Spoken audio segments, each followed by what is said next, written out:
So today we're going to be talking about building Bitcoin businesses in a bear market specifically.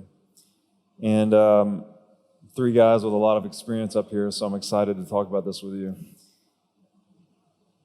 So let's talk about, first of all, building better businesses. Now you guys are in different types of Bitcoin businesses, obviously, but there's a lot of common themes. We want to build businesses that have more safety and transparency, the red flags are more identifiable for risk management, things like this, and performance, UI, et cetera, et cetera. What can we do, and especially in the wake of big collapses like we've seen over the past couple of years, FTX, CoinFlex, et cetera, what can we do to build more safe, reliable, transparent business models in Bitcoin? And we'll start with you, good sir. It's a good question. I guess you mean building it in the context of bear market specifically, or in general? Partially, it's obviously the same answer, but I think there are specifics of how to behave in a bear market too, which can be addressed. Like staying humble would be a good start.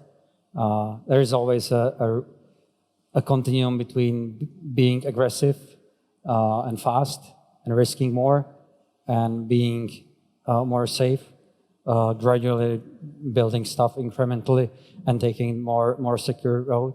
And obviously in the context of repeated bear markets, there is some optimum somewhere in between these two extremes. We can see it clearly from what happens to companies when the spikes are coming and lows and highs.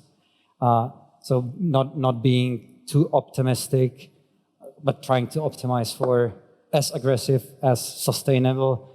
It's probably the thing to think about, which is the basic thought framework to navigate in. At least this is my perspective from going through 3 different cycles in the last 10 years.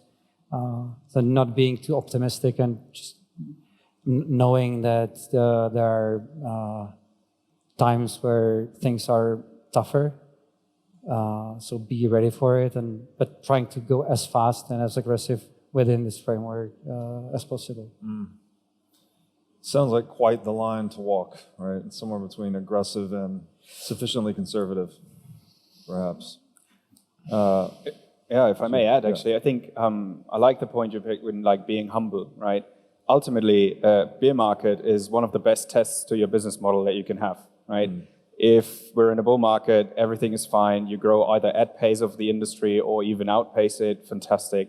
But most businesses collapsed during the bear market, right? And that's sort of when we see tests of business model happening. So I guess one thing to really do is build your business in a humble way and kind of obviously count on a bear market. Don't think you've figured it all out just because you're growing in the 1 or 2 years of a bull market. And I mean, coming from a BitMEX's perspective, right? And we've seen it with FTX, we've seen it with CoinFlex, a few others. A bear market in this case really meant you have to figure your risk management out, right? BitMEX was founded in the ashes of Mt. Gox, 2015. So one of the things the founders and everybody in our business has always paid attention to is never fucking lose the coins. And that means don't lend them out. That means keep your custody super safe and tight. Now we saw that the reason some businesses collapsed were because they were lending them out, they were valuing them, their own tokens or whatever, at different rates, etc. So again, keep it simple, one big rule, and then also be humble about it. Don't think you've figured it all out because, you've found a way to outpace the market, right? It's going to bite you in a bear market. So be humble, stack sats, and don't lose the sats, right? Okay. Jiří, how about you? Yeah, Pavel and Ben already mentioned a lot, but for me, like starting a business in Bitcoin or crypto segment in general, It's like the same like starting any other business. Like the principles are same. Like don't be stupid, don't be greedy. Like follow the rules. But maybe when you are really operating in the Bitcoin market or cryptocurrency market, if you make a mistake, it will be worse and it might be quicker.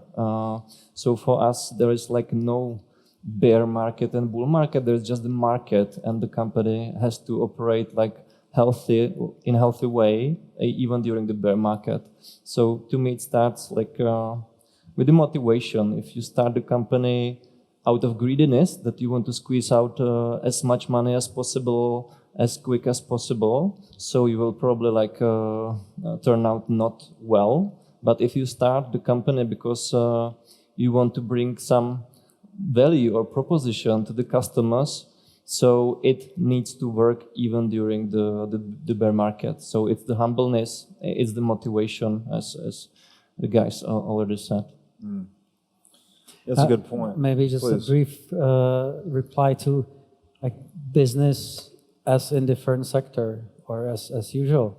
I do think there are pretty severe differences, especially in context of like what you can expect. You know that in specifically Bitcoin space, there will be huge swings in like user accepting or seeking for some solution. You will see extreme spikes of price. This is a known thing. You have to plan with this upfront. You can, because it's like a common knowledge already. By applying these general things, I think it's true that then it's business as usual. But for us, for example, like normal exchange rate of US dollar against Czech round or whatever is just noise. It's not a common thing. So like focusing on some specifics and then not being too greedy, as you said. But you can learn a lot from the previous cycles, what the companies did previously, who went bankrupt, and so on, and you can apply it. So you guys collectively have been through a lot of Bitcoin cycles, got a lot of experience under the belt. If we look forward and extrapolate your experience onto what you expect over the next cycle, specifically with new developments like ordinals and inscriptions, what do you think, their impact on network fees, et cetera, what do you think the impact of these changes will be, and what will the next cycle look like? Can you, what changes? I didn't hear properly.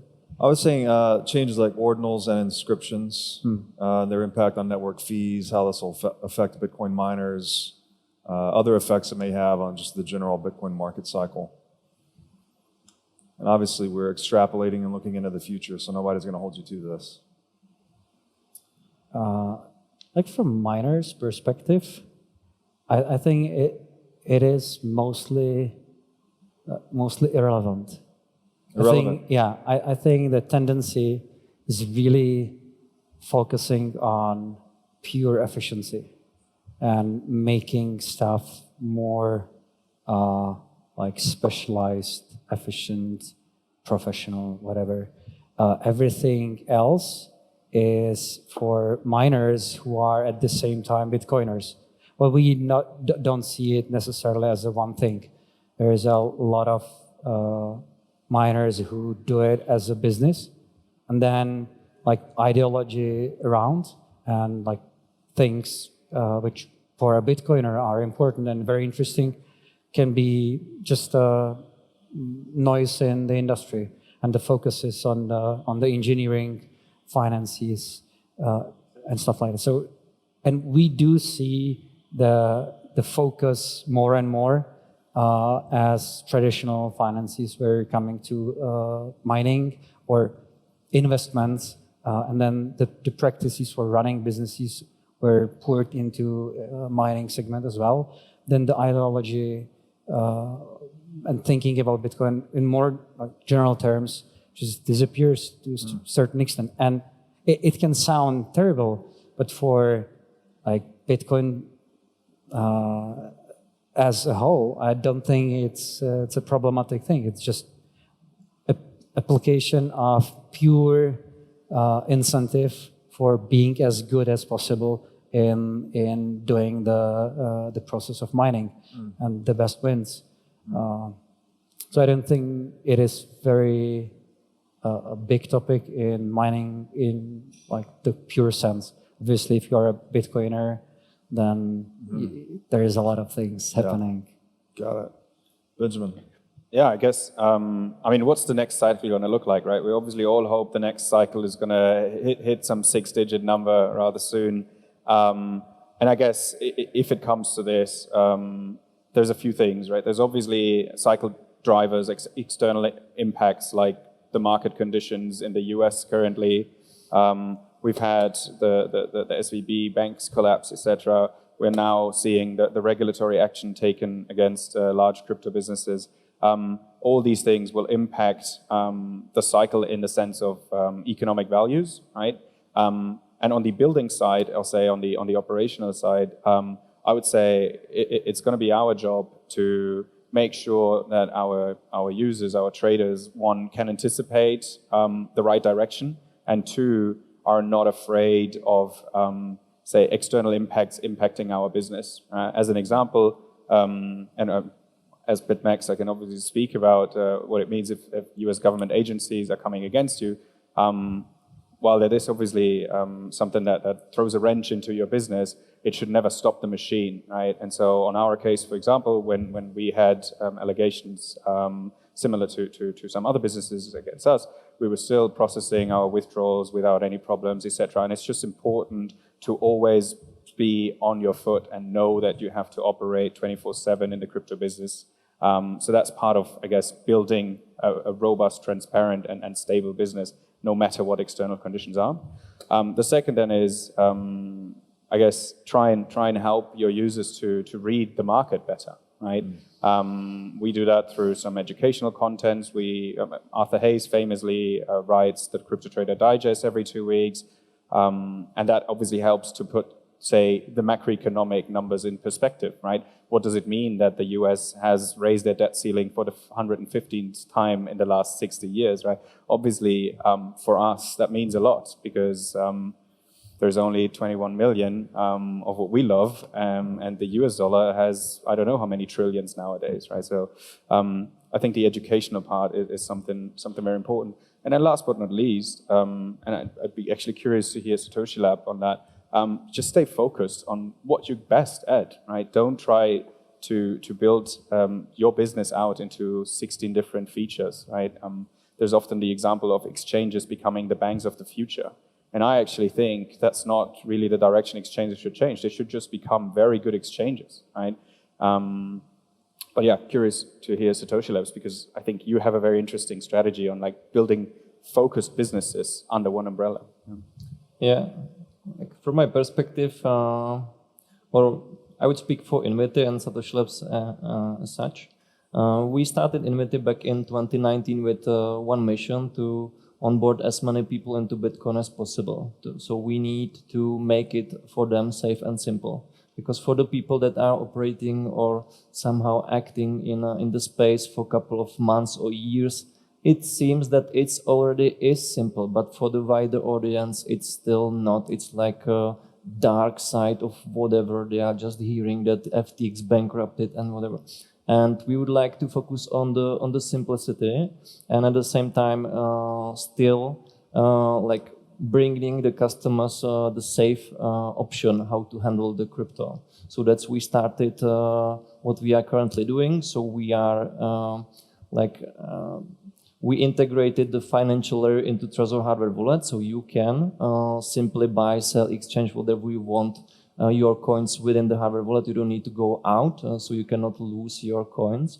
And right now we just launched the app because we simply think that a hardware wallet might be a bit pricey for a lot of customers, especially for those who are like new into the industry. It costs 100 euros or something like that.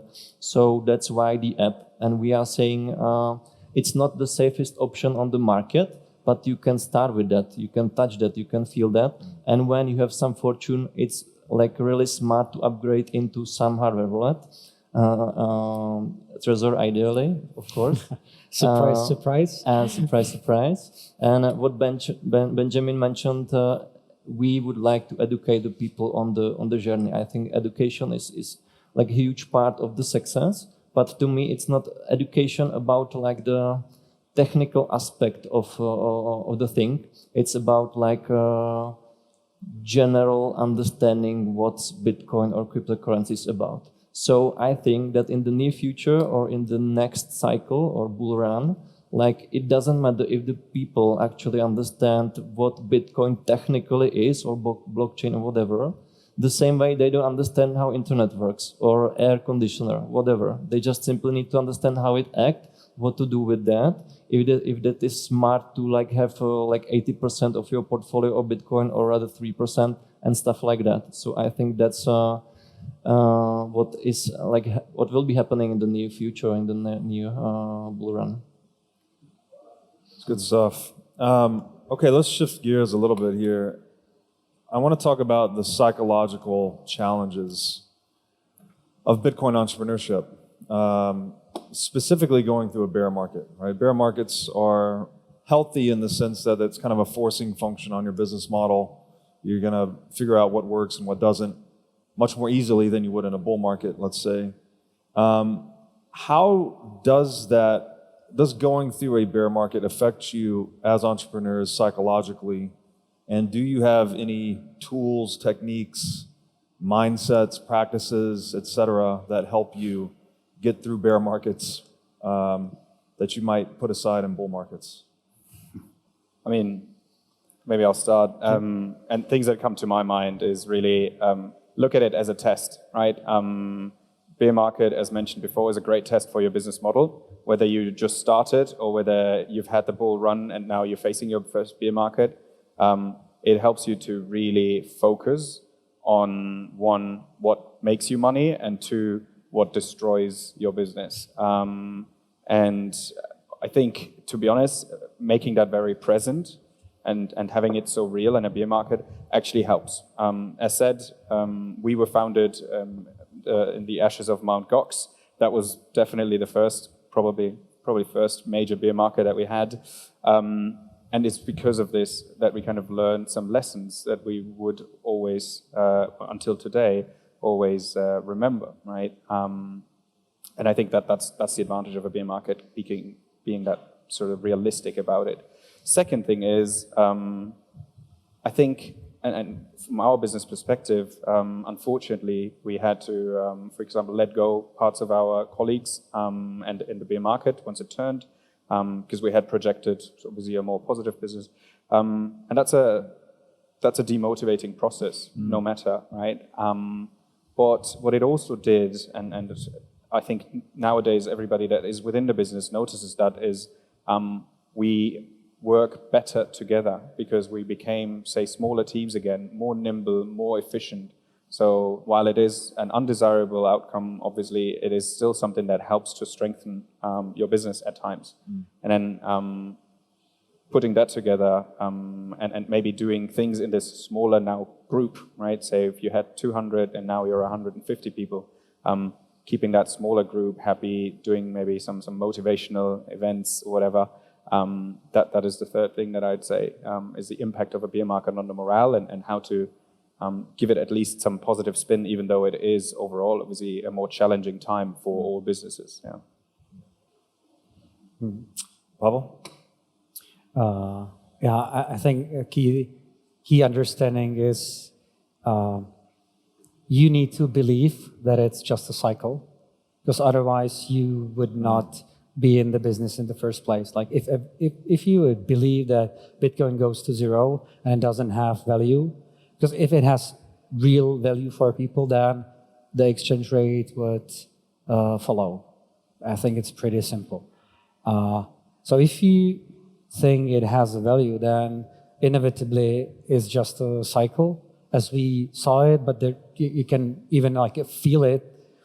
But then the sun will come up again. So by understanding that you don't have to know when, but it's gonna happen, it just gives you focus time on doing stuff which otherwise you would be distracted because the number is just too high and you are thinking about stuff. So keep trying to understand is a focus time is a good thing. Second for me is having some reasonable life balance. So you don't have to think about the bear market all the time. So just some grounding in your general life is great because then it's just some inconvenience which will be over in some time. So having decent relationships and or something else what you can focus on is just great for your mind. And at the end, it's a psychological problem. You can do a lot of stuff. Obviously, financially it's tough, but there are procedures. The most challenging thing is what is happening in your head, and especially as a leader in a company of a team or whoever, it's felt if you are like calm or not. So being calm through the external forces, it's the best thing what you can do, and it's just easier if you have something else to focus on than just there's a bear market and we need to fire some people and crumbling because of that. That makes sense. Reminding yourself that this too shall pass, right? Jiří, do you have thoughts? Yeah, I have thoughts. I think, and Ben already mentioned that, and I also mentioned that in the first question, like it's company building as in any other industry. So you should keep your company as lean as possible because you need to survive potentially a long market that your business model is not working that well, but it should be healthy even during the bear market. So how we think about bull and bear market in Invity is that like bull market makes life much easier. Like it can fast track you, but you need to be able to be and stay healthy even during the bear market. But psychologically, it might be difficult to explain that to your people, but ultimately it starts and ends with the team. So we are really heavily focusing on like trying to onboard to the people to our vision that we are playing the long game. We are not here for like quick money, and we could have made a lot of more money than we did. We could like start with NFTs, whatever. There will be like quick profit, but we haven't done that because it's not our goal. It's not our vision. And if the people are able to get this, so they are psychologically also fine during the bear market, whatever it takes, 2-3 years. So to me, it's about the vision, and it's like it sounds like a bullshit. Many people are allergic to that, but I think if you give them the vision in an authentic way, so they will just like follow the plan that you just set ahead. Yeah, it's good advice. Okay, this is more of a strategic question, I guess. When you are going through a Bitcoin bear market, and you may see some of your competitors start to exhibit some signs of weakness, perhaps.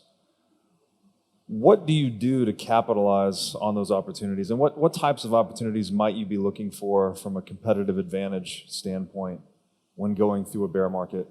Pavel, to you first. It's an interesting question. Because I would personally tend to like focus on our stuff more than looking around. But one obvious thing is you can source good people. If you're surviving better, and as was mentioned, by having a longer term goal or vision, then one of the toughest things is finding good people. So it's a clear opportunity to scout around and bring new members to the team, and focusing on doing as much the hard work as possible so that you're ready for the nice ride. I'm not completely in agreement with staying as lean as possible all the time, because especially from like people's perspective,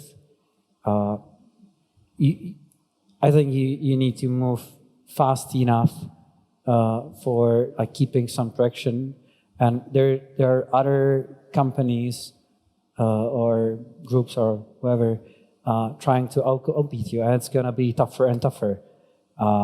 So being as lean as possible would, to some extent, mean be as slow as possible, and it's not necessarily the best strategy, because you can be outcompeted, even though you would, in normal situation, you would survive, but then somebody who would be quicker, risking a bit more, just outcompete you. So I think it's a continuum, and it's very difficult to find the optimal spot. I just don't think it's as lean as possible. But you probably didn't mean it literally, or? Yeah, I can react to that. By lean, I meant that from my perspective, and I previously, before Satoshi Labs, I worked for VC and private equity funds, so I have seen many companies. And if you have like an efficient team of 10 people, it can produce more value in the same time as an inefficient team of 50 people. So that's what I meant lean, like to focus more on processes and the efficiency of the team, and not of the number of people and headcounts. And these questions, to me, it's like I think that the market in general is huge. Even now, even during the bear market, it's huge. So if you have a good value proposition, you will be fine generally. But that does not apply for the companies that are venture capital backed. They need to get the traction really fast, because otherwise they will burn money and get out of the market. And we are not VC backed, we are self-financed, so we can really like stay behind and look around and wait for the right opportunity. And that's really a huge advantage from some perspective. But on the other hand, we don't have like such huge budgets for acquisition of customers and whatever. We cannot compare to them, but we have this advantage that we can stay lean, we can stay focused and wait for the right opportunity and focus on actually bringing the value for the customers, create a good product, because ultimately it wins. And I will repeat again, I think that the market is huge enough even now. Even if there is no growth, there is a huge potential and huge opportunity for a lot of companies. So we are not, and Pavel said that we are not looking around much. I don't know much about our competitors. I don't care. We are focusing on ourselves because we know what we need to bring to the market. And if we have like a 2% market share or 40% market share, at the end of the day, who cares? Like, it's still a good business. Yeah, I think you mentioned very key difference.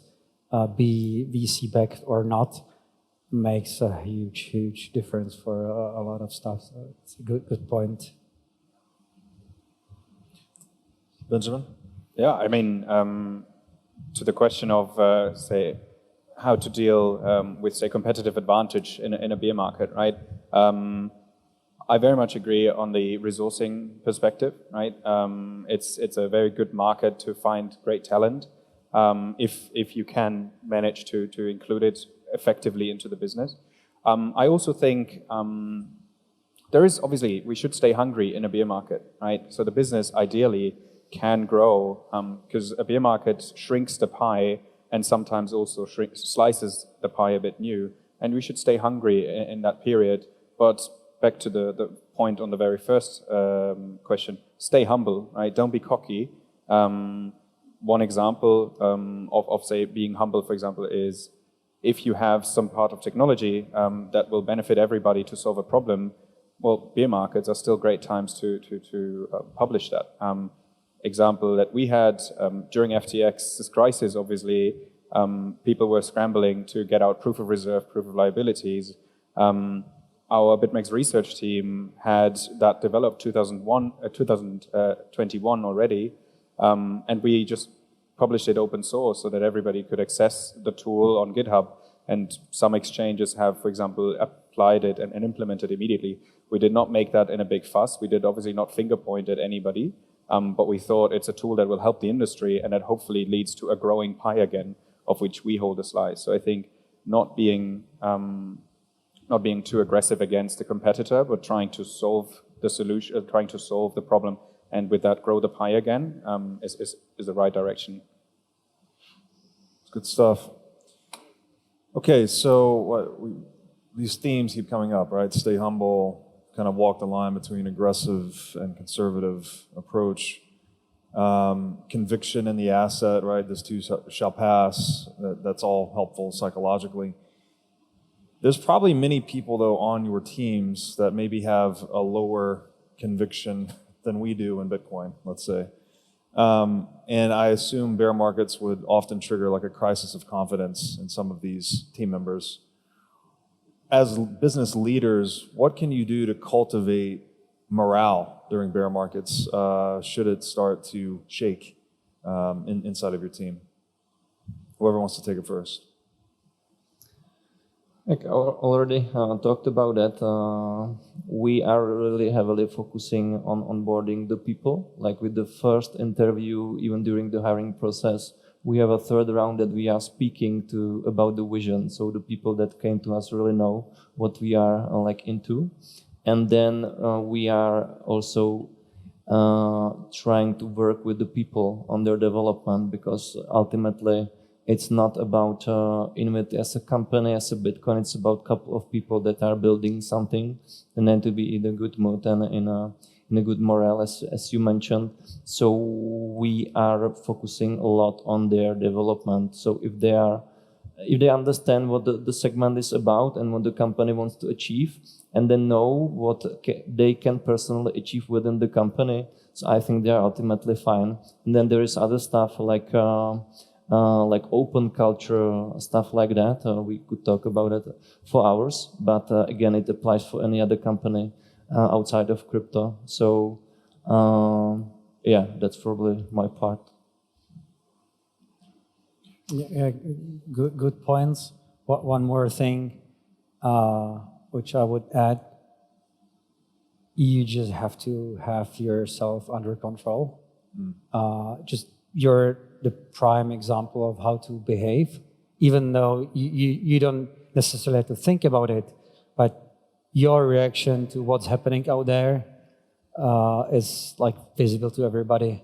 And the effect of being calm and focused or just running around and being insecure about what's going to happen, it's such a huge difference. Even without any explicit communication about it, just start with yourself, and then most of the work, I think, will be done like magically. The points are great, and the better the company is, there will be more and more like explicit stuff like this. But just starting with being okay yourself, it's enough for a lot of people who don't need necessarily the processes. Just believe you that, or trust you that, okay, he is doing what he is doing. And so I'm fine. I'll just trust it. So maybe a healthy dose of stoicism practice could help the team even. Yeah, a few cycles will teach you a lot of stoicism. Yeah. Benjamin, do you have thoughts on that? I guess coming from an exchange again, traders are able to kind of make money in bear markets and in bull markets, right? So from our customers' perspective, we actually can observe that while it's easier to make money in a bull market, there's obviously successful traders that can also benefit from bear markets. And I think as a company, right, and your employees should identify with your product, right? So we have a strong confidence, for example, that most people that work in BitMEX have at least a trader's mindset, which means there's usually opportunities, not so much the non-opportunities in a bear market. Obviously, right, all you said before in terms of giving people a space of safety, giving people sort of the confidence of not everything is just right now, your performance in this week or these few days, but giving people sort of the emotional space to rest is equally important, right? So have them confident, have them think like a trader, but also give them their comfort zone. Yeah, that makes a lot of sense. Okay, we've got just a few minutes left here, but I think it's important to talk about practical bear market concerns like liquidity and treasury management, things like this. I guess just in general, like what are some useful strategies that other Bitcoin entrepreneurs might employ to try and maintain positive free cash flow, a healthy balance sheet, et cetera, during bear markets? I mean, there's obvious answers here, right? Keep your revenues higher than your expenses. But in a more kind of tactical sense, balancing all these other concerns that we've mentioned today, are there specific liquidity or financial strategies that are useful for surviving or even thriving in bear markets? Pavel? Yeah, for us specifically, as our revenue is in Bitcoin, we are like directly hit by exchange rate whenever it moves. We don't have any like dollar revenue. So then during the years, we didn't do any very elaborate, complex strategies. It boils down to understanding that don't be greedy, and if the exchange rate is good, just build some war chest because it's going to be needed. And then it's difficult to distinguish if you should already take the money you took aside for the worst part of the cycle, or you're not deep enough. Right. And it's very difficult to say when the point is that we were forced to sell a lot of coins for cheap to not let people go and to continue what we were doing. So the first thing is just don't be greedy. If the price is good, then build some war chest if you can, because it gives you a better feeling and more calmness, or how to say. What we do is we borrow money against Bitcoin when the confidence is enough, big enough, and when the reserves you have are big enough so that you're not exposed to super huge risk, then it is a viable strategy. We are very careful about exposing ourselves to this spike down and being called for. We just don't want to be liquidated, obviously. So we are very careful, but it can help tremendously. But otherwise, at least my personal position is to not try to be too smart about it, because you just don't know what's going to happen. So back to humility. But it's the optimization thing we discussed before. This is a prime example of it. Selling coins in the low of the market to continue run the business because you think it makes sense. You don't like it from the perspective going back. It's just crazy after a few months how much money you just lost. So you don't want to get to the point more than necessary, because it can still happen. Right.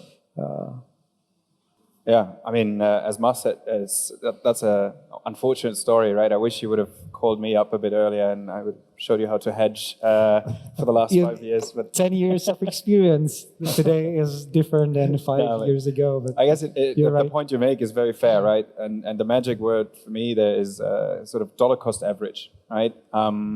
You have bull markets, you have bear markets, but if you're building, if you're in the technology business, then you're not in the trading business. You're not a hedge fund. You're not paid on the trading returns that you're going to make, right? You need to make sure that you can pay the cash flows and that you can pay for an improved sort of product and technology in the long term.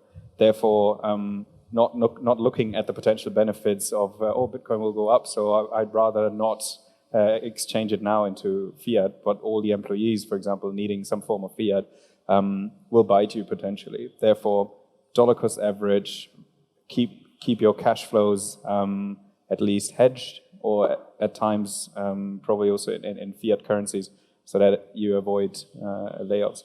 The second thing, and that is something, again, I think many startups realized, is always be aware of counterparty risks, right? Don't underestimate, even the biggest can fall. Make sure that you split your liquidity and not pool it into one pond. And the last one, especially to, I guess, for many of the token financed projects, be also humble about your valuation when you see your token going through the moon, and then suddenly you realize that you cannot sell it at that value. So I guess be smart. Don't necessarily believe the total market cap on CoinMarketCap or wherever of your token, but try to be realistic of how much is it really worth that you've produced so far, etc. Sure. Yeah, like my number one advice would be like be careful about the fixed costs. It like relates to the topic we already discussed, especially with the team, because a good person is a really expensive person. So we are a relatively young company. We started in 2019, so we experienced just one bull market, and obviously we earned some money, but we haven't like hire double or triple number of people, but we created a safety pillow. And right now, when there is a bear market and we don't know when will be the next cycle, if at all, we know that we have a pillow for that, and we can afford to acquire the customer even during this phase. And obviously, it's much more expensive. It's much tougher to do it, but we are prepared for that and for a really long time because of the lean and way we are operating, and because of a relatively low fixed cost. So be careful about that. And if your business model allows that, so your like revenues should be higher than your fixed cost even during the bear market, and then you are fine and safe, and you can be smiling during the bear market and just producing the value. Nice. All right, good stuff. So we're going to go to some audience questions now. First question. When you're coming into work every day, what is the one thing or things that you are not looking forward to? Speaking specifically to fear, pain, or stuff you would love to outsource, etc. That's not an easy question. I mean, whoever made that, good question. I hope it's not a sales rep for some process improvement, project management tool, and you're like, I don't like Post-its. I guess it's down to the individual, right? And it's almost an individual question of what you enjoy at work. I would say things that make my day hard, at least, is sometimes a relatively harsh view of the community on what you've just done, and you're very excited about what you've done. And I mean, in our case, for example, we've gone through a fair bit of turnaround in the last 2 years, and there's still the occasional tweet repeating allegations from, I don't know, 2016 or 17, and you'll be like, oh, why is that crushing the heart so much when you're like emotionally attached to your business? So I know it's not really easy to outsource emotions, but that would be the one thing that I'd want to not see in my day jobs. Like, I probably don't have any smart answer for that, but first of all, I'm mostly working remotely. That's a benefit of post-COVID world, and it's really great because we have a small baby at home. So what I'm a little bit like, I have enough of the screens from that perspective, but that's not something that I could delegate or whatever. But other than that, I cannot figure out anything that would be bothering me right now, to be honest. Well, Yeah, I don't think I have a smart answer as well, but if it would be a repeated thing, I would probably try to solve it. Otherwise, I would be forced out. You just cannot have one thing which bothers you every day and just be in the state. But right now, what I'm struggling the most with is a feel of not having enough time for deep work I was used to doing. It's caused by a lot of external things, but it really troubles me because I can see a lot of stuff what I could do and I would super enjoy doing, but I cannot. Intentionally, I just cannot dedicate time to it. So it's something to be solved, because obviously my personal happiness influences a lot of stuff. But right now it's this thing. So I'm not looking forward to letting go something I would rather do instead of the duties I have. So you guys sound like three guys that just love what you do for a living. Okay. All right, something a little bit more business strategy focused. Which geographies will be the most, or do you expect would be the most dynamic and lucrative for your business going forward, and why? South America, Okay. probably, hopefully. We don't know what's going to happen in US, mining-wise. It's open question. There's a lot of business potential there. But the most dynamic and interesting, it seems the whole South America for us. It's difficult to target Asia or post-Soviet Union countries. Just that the barrier for us is bigger and tougher than the whole South America, and the potential what we see is there, but it can change like this. Right now, I do see it there. Currently, our strongest markets are US and EU, and we have launched a new app a week ago, and it will be just for EU for now. So I think that we will be heavily focusing on that because of the regulation and licenses we have. And if I would bet, I would agree with Pavel regarding Asia, but the situation there is difficult, so we are not looking there right now. But generally, through Trezor and our financial services there, we are covering more than 140 people. So we are, from the perspective, diversified a lot, but US and EU are the strongest markets. And I think that they will be also in the near future, because the adoption of the Bitcoin or cryptocurrencies in general are still relatively low, even in these developed countries. So, yeah.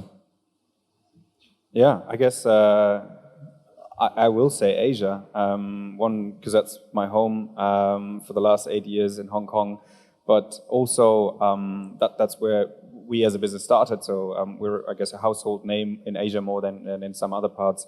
And in Asia, I would like to be more specific that there's very interesting markets for all crypto businesses in the Northern Asian parts, most prominently probably Korea, Japan, and hopefully at some stage also mainland China.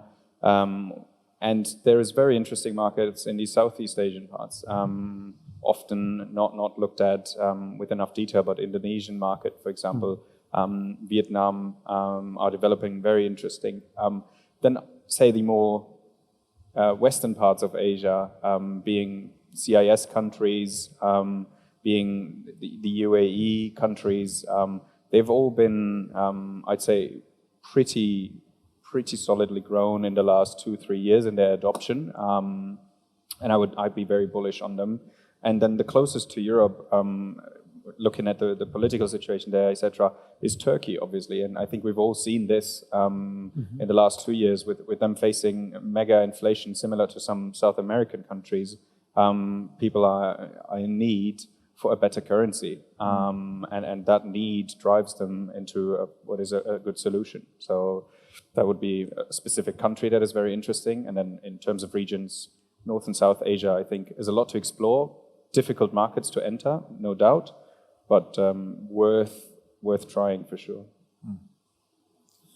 Good stuff. Okay. What is the toughest decision you've had to make in the build or bear market period? I guess we could constrain this to just the most recent bear market. Unfortunately, stuff let go. I think that's on an individual level always one of the toughest decisions to do, right?